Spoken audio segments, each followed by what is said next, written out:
Hello, everybody.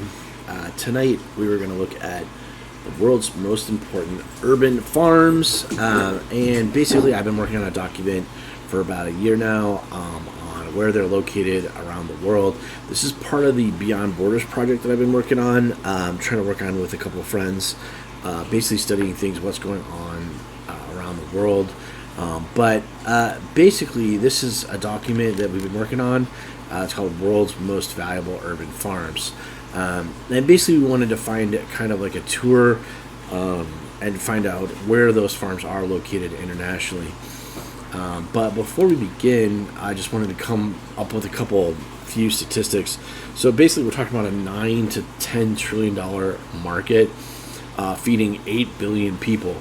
1 in every 3 people, workers worldwide, are in the farming industry.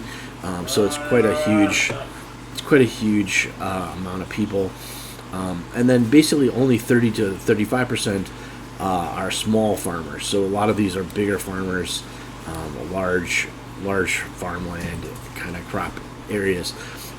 So I wanted to start with basically 2 different documents. One is called The World's Worst Farms, and kind of we were identifying where those are around the world, and the world's best farms. And then we also were going to use AI to kind of help us figure out some of the details about world's best farms. And then this document is kind of working on that. It's still processing. The AI is still going through and generating an overview. But basically, we can try to get some ideas of where some of these best farms are. But before I started, I wanted to kind of look at the overall map. So if you look at the exporter, these are the exporters. So these are going to be the people that are basically producing the food. But you can see Europe actually has quite a big chunk of food here, a surprising amount. And then the United States, North America, and South America have probably the second biggest chunk. Asia has the third biggest chunk.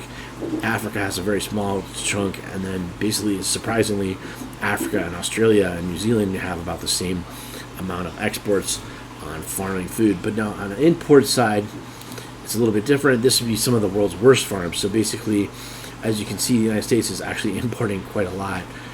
When you look at exports versus imports, I think we're even importing more food than we're exporting. So that's kind of a weird thing. But obviously, China is importing a lot of food. But basically, the whole picture changes. Again, Europe is importing probably the most food. Then Asia becomes number 2, and then the United States and South America, and then Africa is actually importing quite a lot of food compared to Australia. So basically, Australia and New Zealand are probably doing the best overall. So this is kind of the Harvard Atlas of Economic Complexity. You can see the link up here if you're interested in what that's all about. But we basically just wanted to go around the world, take a look at all the farmland. We're going to start kind of in our own backyard in the United States and look at the farmland here and see what that means. Basically here in the United States, so you can see that there's quite a lot of farmland. It's basically, there's 2 different types of maps. This is just pure farmland. So this is density. So blue means very dense farmland. And then yellow is almost no farmland whatsoever. So actually the United States goes quite up into Canada. I was surprised to see how much farmland is connected, and it's almost literally there's no line in between here. It just looks like it's continuous between Canada, North America, and so on. You do see kind of a change with down in Mexico. So the question is, though, is in the winter months, where do we get our food? We basically get all that from either California, Florida, or even Mexico. So this becomes pretty vital in terms of vital farmland. So I took an image of each one of these, and we can take a screenshot. So let's look at the Mexico, Central America farmland really quick on a map. Load that up here. So what's going on here in the farmland area? So basically, the really big interesting thing is that the density of the farmland is actually very important.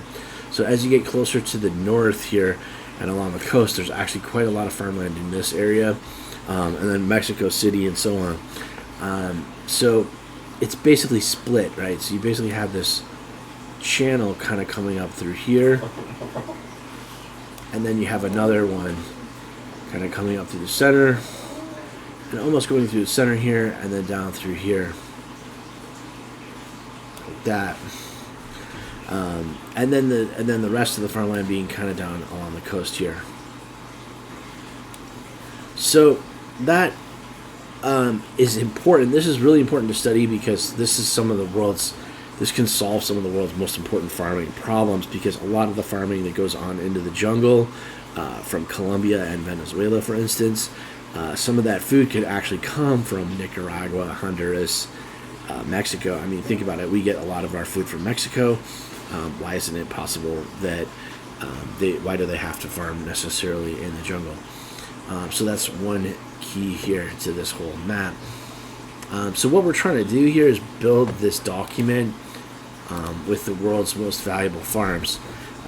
So basically on this list, if you look at exporter, Brazil's number, China is basically the number 2. So we're going to look at China, and India consumes a lot of their food locally. That's why they're not really exporting too much food.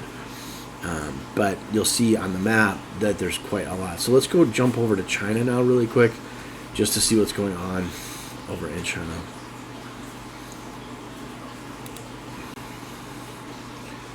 So I'm going to just open up the map for China directly. We'll look at China and India first. And then here on this map, you can see that India really has so much farmland. But a lot of this is actually also populated, whereas in China it's pretty densely kept right in this region here. That's because there's a lot of mountains, and then this is drier region here. It's almost desert out in the far western side of China. So surprisingly, this amount of food. But there's also another secret to China. There's a section up in here where they have quite a lot of food too. So let's open up just the China map so you can see this, and then we'll diagram this out. So the big surprise for China is that basically a lot of their farmland is actually cold weather farmland. That's pretty cold up in the north there. And then they have this whole section here that basically is their chunk. Now this is Shanghai down here, and then Beijing is right up in here. So you can kind of see basically that this is a very important split in the farmland here. So I'm going to circle these and then save these and then to the document. So this is the document that we're working on to kind of create where the most important farmland is, and I'll just drop that in. And then perhaps China has the world's number 2. What did I do? I just saw you say. Right? But that's really a debate. But that's really a debate, right? Because look at Brazil.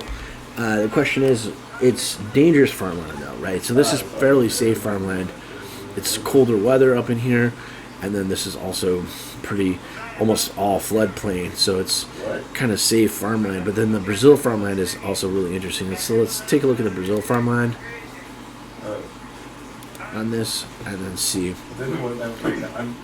And so basically we have this one here. So that's actually Argentina, which is interesting, right? So the Brazilian farmland is kind of up in here.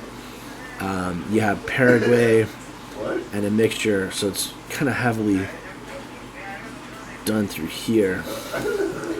So that's pretty much this. So it's actually Argentina, you'd have to argue, but a lot of that is cattle farming down in Argentina, interestingly. So you'll probably see this map. Again, I'm just going to save this map and then look at that to the main document again here.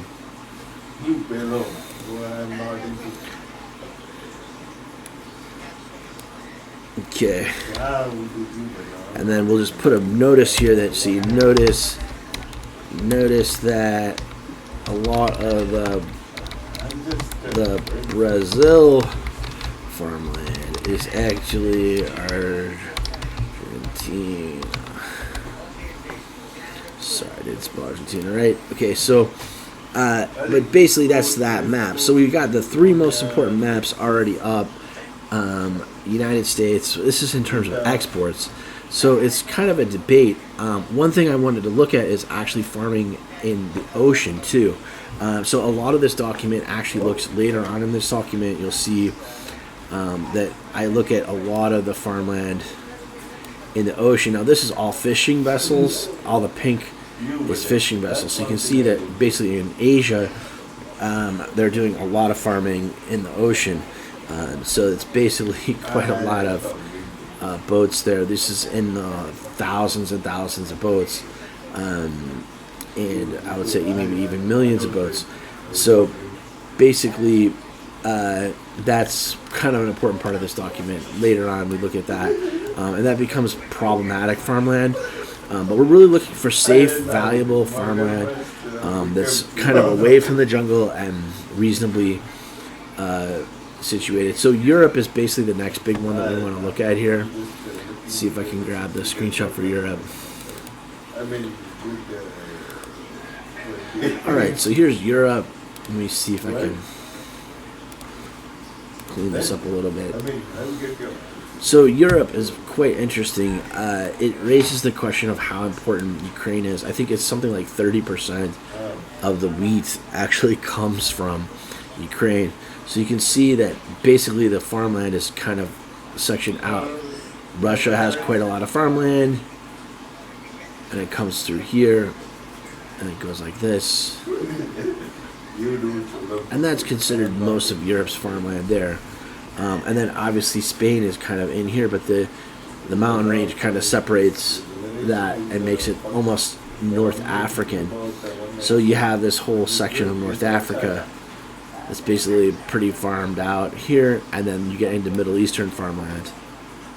And I should actually definitely include Egypt, so I'm going to include Egypt on that. So that's pretty interesting to see those three main regions. Let's put numbers on those. So this is perhaps the number one most area, right? And then you have this number 2 area, and then you have this number 3 area. And hopefully that will make it a little bit more easy to understand in terms of the farming. So let's go add that back to the document. So actually, in this debate here, Europe is actually number 1. So is Europe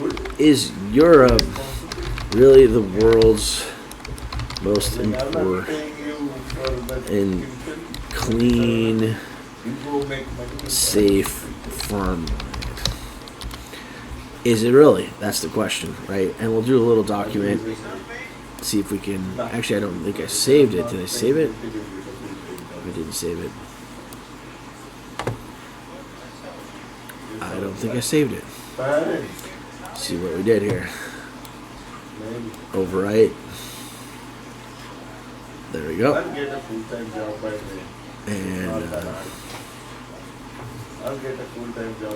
And then we'll have this one here.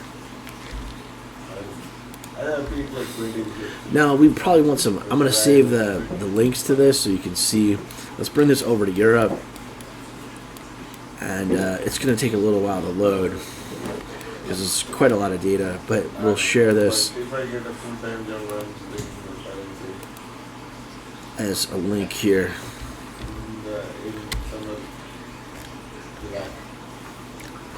So Europe might be number 1, America might be number 2, and then China. And then we really should add India. We really should add India. However, India consumes a lot of their own food internally and doesn't export as much as you think. So that's kind of an interesting fact for what's going on there. Now, I put Cuba as a super interesting place to think about the farmland, just because it is an intersection, basically where, basically it's kind of an intersection of the most important things that you'd think about. It's close to the water as well as some other areas. But this was pretty interesting because we got into the Middle East and North Africa here. But let's look down in West Africa just really quick so you can see what's going on. So basically in Africa, this is kind of where there's the least amount of farmland compared to the size of the continent.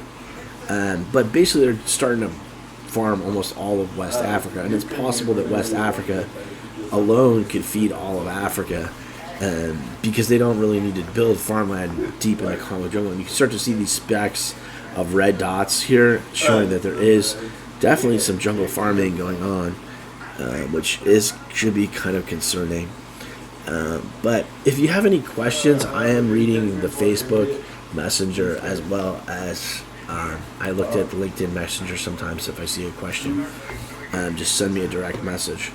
But let's go back to this graph here. So we basically went through Asia and then Thailand. So what I was also doing is working on this document, and it's basically for farm tours. Farms.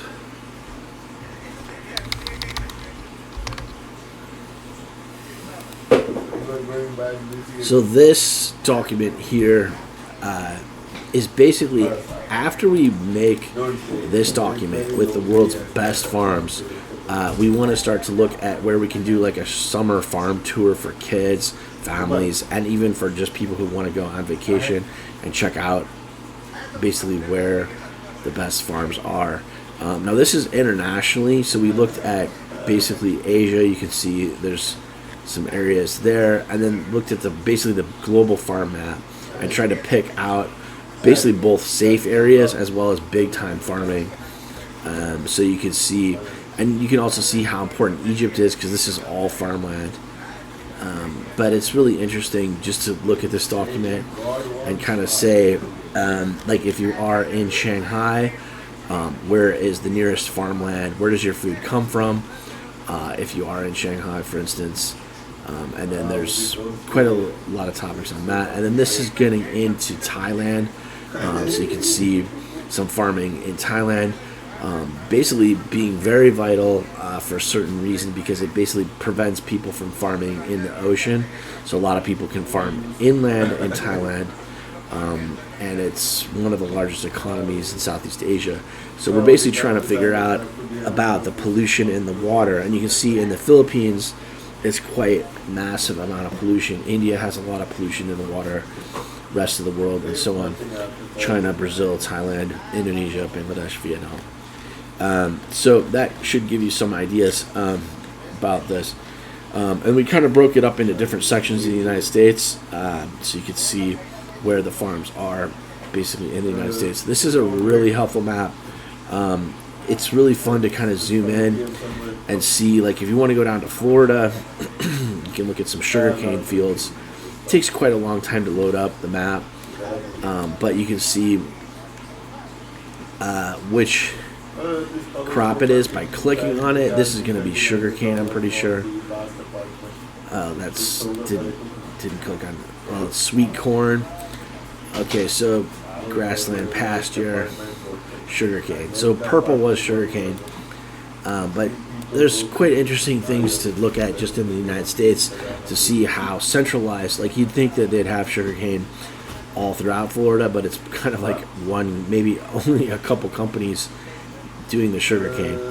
And if you go to the grocery store, it's kind of obvious because you notice that there's like only a couple companies at your grocery store that have the sugarcane available, at least in the United States.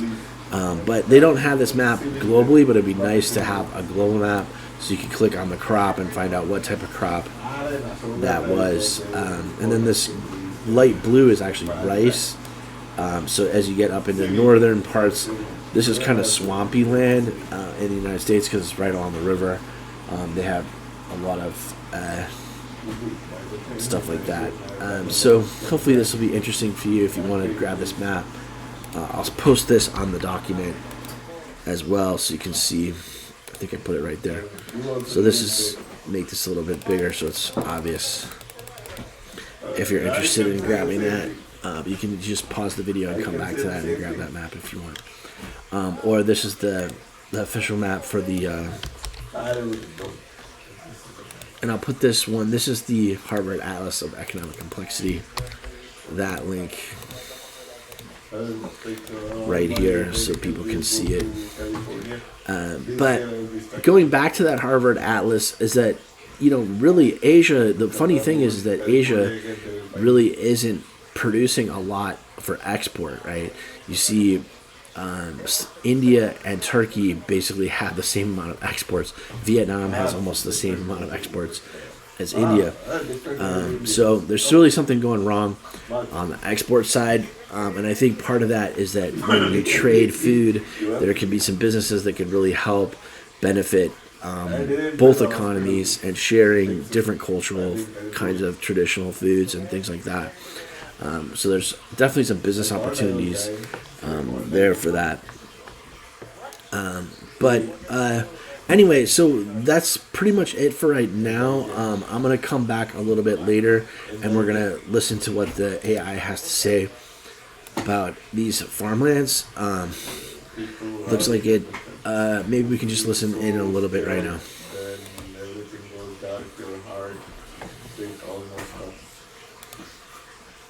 So, something really interesting landed on our desk, and I just had to share it with you. This is not your typical report or some dry academic study. What we're going to do is decode this incredibly raw, passionate, and really urgent message about the future of our global food supply. Let's dive in. Yeah, everything you're about to see comes from this one document. And look, it's not a polished analysis from some think tank, not at all. It's more like a collection of maps, handwritten notes, and really emotional pleas from someone who is just clearly terrified about where we're all headed. So our job right here, right now, is to walk through this together and try to piece together the urgent story it's trying to tell us. And let me tell you, the author does not waste a single second setting the stakes. This quote, right here, in all caps, it's one of the first things you see. It's not a polite suggestion, right? This is a flat-out cry for help. And that level of urgency, well, that's what drives this entire thing. Okay, so the first major crisis this document... Okay, so we really wanted to get away from just looking at the crisis and starting to look at how to solve the problem. So I'm going to stop the AI there because most of that was an older, this was about 100 days old. This was done quite a long time ago. And then we're actually working on kind of changing it. We even changed the title from critical to valuable urban farms. So we're basically trying to look at some new kinds of data. So what I would say next is that we probably want to look at what it looks like on the ground, satellite imagery, and kind of see in detail what's happening in each of these farmland areas. Let's load that up really quick just to look at a couple of these. Let's go look at in the United States really quick and see what those farmlands look like. So there's down in here, we noticed this was mostly sugar cane. So this is what the sugarcane crop looks like in here, and you can see there's definitely not just sugarcane in there. There's some darker stuff here, and it's kind of mixed. And then you can see the irrigation channels. And it's actually on the map here. It looks a lot less. You can see there's not a whole lot outside of this region, and there's actually maybe some regions here where there could be some expansion, or maybe the land is not fertile for that particular type of crop, so it might be difficult. But you can see the city here is kind of encroaching on the cropland here, and you can see definitely on this side, this is along the beachfront, getting down into Fort Lauderdale and some other areas. But let's go look at a couple other areas. So let's take the main map for Europe and grab that. So Europe has a lot of important farmland, but basically Ukraine is mostly one type of crop. So we're going to go basically right into here. What I am familiar with is how the water kind of affects farming. So you really want to find an area where there's near the ocean front, it also has good land for the farming. So let's go look into Denmark and see what that looks like, and as well as Italy. So it maybe actually one of the best farms was actually in Venice. So we should maybe look at Venice because this is pretty heavily farmed all throughout here. And everyone's familiar with pizza. That's one of the most popular types of foods in the world. And so you can kind of see that Italy is basically a pretty good farmland area. So let's go grab the map for Italy and zoom out, go over to that part of Italy.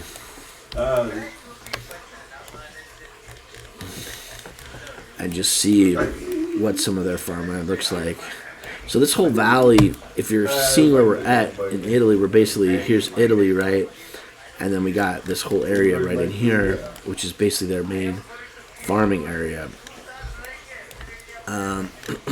So we'll zoom in, and it looks like they have a pretty good river system here.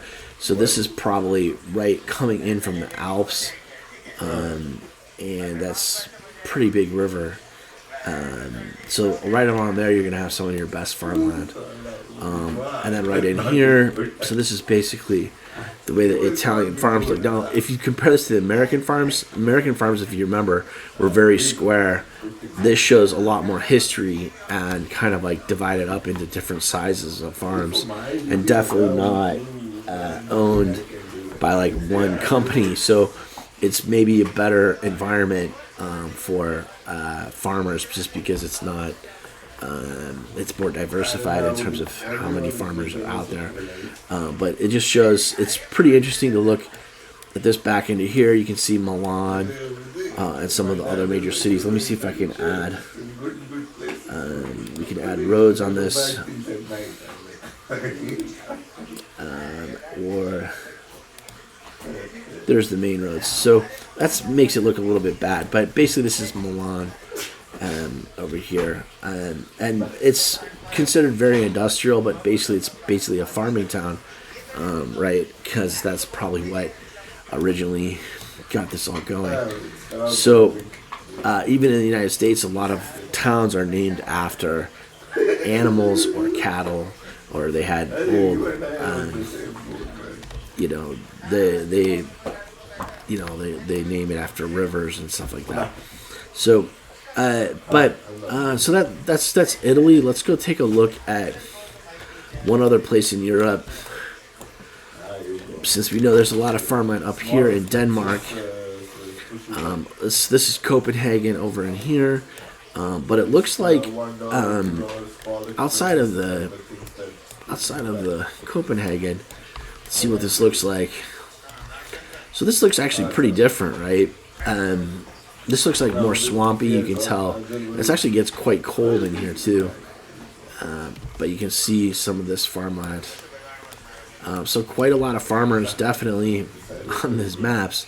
Not everyone's necessarily living in a city. There's quite a lot of farming going on in Europe. So basically that's that. Italy looks like a nicer place to farm, but there's also on that map was North Africa. Let's just go look at a quick little piece of North African farming. Let's take it right over here. Let's see what that looks like. So it's a little bit drier. You can always already tell that. And the farmland looks definitely drier. So you can see here, this is out of Morocco, right in the area here. So that's looks like pretty dry stuff. So, and then Egypt, you can see, is very, very important. So, especially in the Middle East, there's just nothing farmable except for Egypt. So, if they're struggling with food, a lot of that food probably comes from Egypt. And you can look at the whole Nile River. It's basically really vast. As you go up the Nile, it's pretty much all green along the river, and then everywhere else is desert. But quite a lot of farmland, and you can see that the population is starting to encroach into this, especially these three big cities here in those areas. So let's look. Let's take a couple more looks around the world here at the farmland in China. So I was really impressed with China's farmland. when I zoomed in on the satellite imagery. Let's just go over there really quick. So there's a couple places that you may be interested in. So I'm sorry, I'm messing this up here. So a lot of this blue area is pretty heavily densely farmed. But the sad thing is that if you look at the population, I'm going to do this with population. That's population. And so the farmland is kind of just on top of the... And you see the same thing happen in India. If I do this here, and sorry, it's kind of loading slowly. We're on doing a lot of data here. And if you look at India, especially in this valley, you'll see population, farmland, population, farmland. So it's almost, these very dense areas do show up perfectly as population, but it's actually very closely related. So that's kind of a scary thing to think about, that almost everything that's populated is also farmland. So in Shanghai, the interesting thing is that, so this is the Shanghai Peninsula, and then the farmland is just north of here. Some of the world's best chess players have actually come from this area. And so let's zoom in right over there and see what that looks like. I'm already familiar with this area a little bit. Let's flip the map back right. Okay, so here's India. And again, most of that farmland, as we saw, was right along this valley here. And then my roommate's from Bangladesh. That's farmland right down in here. And then let's go over to Shanghai. Sorry if this is really kind of dizzying. But basically, this is Shanghai right over here, right? This little lip, almost. And then the farmland is just on the north side of this. No, there's actually two ways to look at this. Now, Chinese farming has actually been very organized and very detailed. So you can see it's so detailed in here. There's lots of little farms. So it's like so many little farms. It's hard to appreciate how many little farms there are here. And it's very organized. So it's not only little, but it's also very organized. So I don't know how they did that. When you look at that, compared to India, it's totally different. Especially places like outside of Mumbai, because this is comparable city to Mumbai, right? You're right on the ocean front. And let's just do that right now. Let's look at Mumbai to compare. Maybe you didn't get a good enough view, but let's see what that looks like. So there's really cool cities. We should actually do some street views and see what this farming culture looks like. I had a really fun time looking at farmland in Thailand and seeing what that looks like. But definitely different colors of farmland here, right? And really bright green, because this is all floodplain. So this is really fertile, dark soil, great farmland. That's some of the best in the world, really, right? So when you compare it to India, India has a hotter temperature than China typically. But let's go to Mumbai first just to compare. And here's Mumbai. And so a lot of the farmland, there's just no farmland in Mumbai at all, right? It's all ocean, right? So there's no farmland here. It's actually hard to find the farmland. I forgot where it was, but I think it's down here in the south. And there's some kind of up in here. But you have to go quite far. We're already looking quite far outside the city. And when you remember in Shanghai, there was farmland pretty close to downtown. But I think we should be able to find some farmland down in here. And it's almost unnoticeable, right? You can't even see, like, are they farming? Like, where is that food coming from in Mumbai? So that's a very interesting question. It's a very important question because there's a lot of people living in Mumbai and not a lot of farmland at all. So how they get their food every day is quite an amazing concept. So I'm looking for farmland here and I don't even see it, and we're already about 50 miles outside of Mumbai, where Shanghai had food right there within 10 miles. So there might be some in here, But again, this looks pretty dry and not very organized, again, compared to what they were doing in Shanghai. I remember in Shanghai it was like very, very organized farming. So, and some of that may help. Maybe the Indian government can work on that, just organizing the farmland in Mumbai. But as you look at the main part of India's farmland is actually up in here. So this is the most fertile land in all of India. And you can see, again, it's not going to look anything like the other area. So this looks more organized, but look at how green this is. And you can see that the population is definitely encroaching.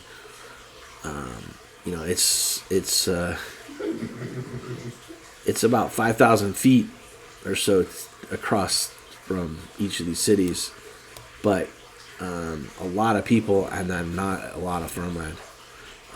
But interesting to see that. And then let's go look at the other side of this down in here, because there's another major city. As you get to the water ranges, the water comes in here, and this would be more rural farmland. And you can see definitely smaller plots in here. And the nice part about India relative to China is that you can actually do street view. So let's just show you what I mean. So on the street view side, you can just do Shanghai, China. And let's just do this because I've done this a little bit. They don't have a lot of street view here. You have to actually use maps.bing or Baidu, I think, .com. So you'll have some areas, and then you can see like out in here, there's a little city with a dot, and we can see what that looks like. And it might not even be, I don't know what this is. So, but there's another website, maps.baidu, and that one sometimes has some pretty good street view for Shanghai, for instance. And I think we can do street view like this. Yeah, so they do have it here. So the problem is they don't have it with satellite view at the same time. So we can't really see a bit. There's some areas out into here, like we might be able to see here. So and it shows you what the town looks like. But this is the only way to really get into China and see the street view. But I highly recommend looking at the street view. They don't have it as covered as they do for like Google Maps does, but it's still very helpful. It's very interesting to look at China. I highly recommend that. And then let's do the same thing, but go over to let's look at one other place. I think we wanted to see. I guess let's look at Mexico, maybe. Let's go back to Mexico. So a lot of that farmland was actually along the coast here. And sorry, it's loading up. Let's turn off the street view because you can't see anything. But on this map, you can kind of see that, yeah, there is a lot of farmland right in here. And it's basically great farmland because you got the mountains right here protecting it, and then giving the water gets trapped in here, so that it rains a little bit more than it would under normal circumstances. There's no more range here, and it kind of tapers off. And you can kind of see. So let's zoom in. I think my dog's going to keep barking, so we might not be able to do this for too much longer. But we'll zoom in and see what Mexican farmland looks like. It takes a little while to load. Sorry about that. So this actually looks like kind of like larger, much larger plots than we see in Asia, and kind of smaller than we do see in North America. So let's go look at a couple spots here.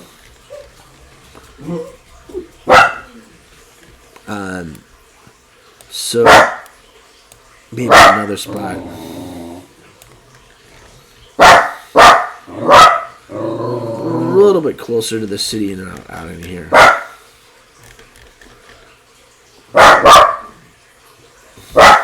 So the good news is that there's actually some trees in here, right? So you see that there's a lot. There's actually some extra farmland close to the ocean front, and then there's some marsh land here, and then the ocean front, right?